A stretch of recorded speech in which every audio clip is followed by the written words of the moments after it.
Hello guys, in today's work in progress I will give you some tips on how to make your own ceramic sculpture. First, let's talk about materials. In Europe and in America, well, in the US, it's really easy to find material to make these ceramic sculptures. You can find materials of different colors, terracotta, and different temperatures. I recommend you to find or to buy at the beginning low temperature ceramics, because these ceramics reduce less, have less percentage of reduction, so it's going to deform less and crack less also. It's a more flexible material for beginners and for you to get started. Low temperature is in the range of 0.05, or in temperature would be like 1050 degrees Celsius. So when you go and buy this material, ask for something that reaches this temperature. Two basic rules for making a sculpture are: first, avoid air bubbles or any type of air trap in the middle of the sculpture, because when you put this piece in the oven, the air at this high temperature is going to try to get out of the piece and is going to make it explode or crack or any type of thing that is not good for your piece. The second one is that your sculpture cannot be a solid, because solids are more propense to have air bubbles and to retain water. So imagine that you have like a solid sphere of ceramics. It's very probable that in the nucleus or in the center it's going to have more humidity, and this also in the oven is going to start to, this water is going to start to boil, and it's going to want to get out of the piece and it's going to explode again. I love the drama of this word.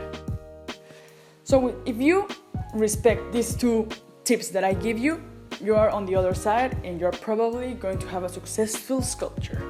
For my sculptures, I got inspired in a video of Ceramic Arts Daily that I'm going to link down below. And in this video, she shows you how to make a torso, like a basic torso.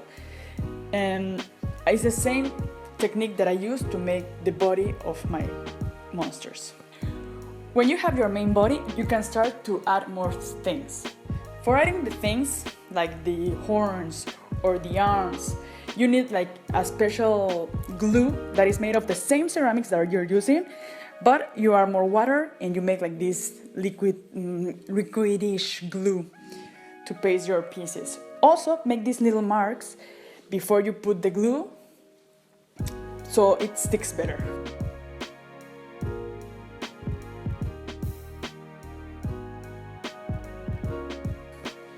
For the arms, I make this hole in the body because at the beginning I thought that my arms were going to be empty from the inside and completely closed.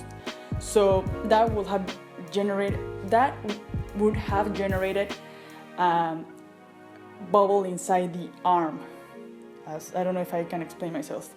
So I have to make a hole so the air gets out through the hole and pass through the feet. At the end, I made the arms like two tacos, so they let the air flow. But if you want to make something like empty from the inside and add it, you have to make a hole. Like somewhere the air has to go out. Just think about this all the time.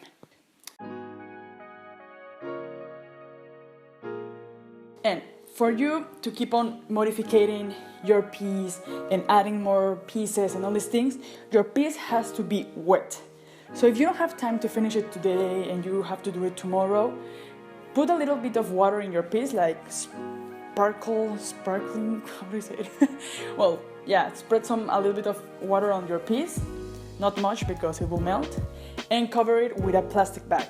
So like this, it won't get dry, because if it's dry, you cannot modify it.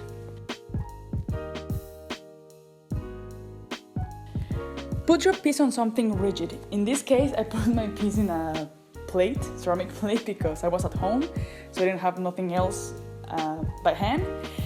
But put it in some piece of wood or whatever, so you can move the piece.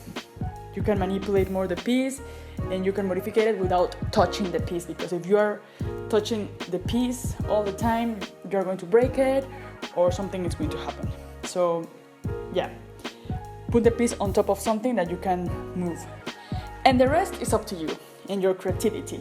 Don't get frustrated, practice a lot. Maybe at the beginning it's not going to work, but keep on working, keep on trying, and you're going to get more practice, and you're going to get to know more your limitations, you're going to get to know more the material, you're going to find out maybe that a different material is better for you, and who knows.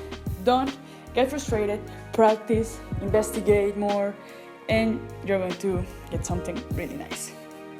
So I hope you like this video. Let me know if you want another tutorial about something. And yeah, hope you enjoy and you learn and you make a really nice sculpture. Bye bye!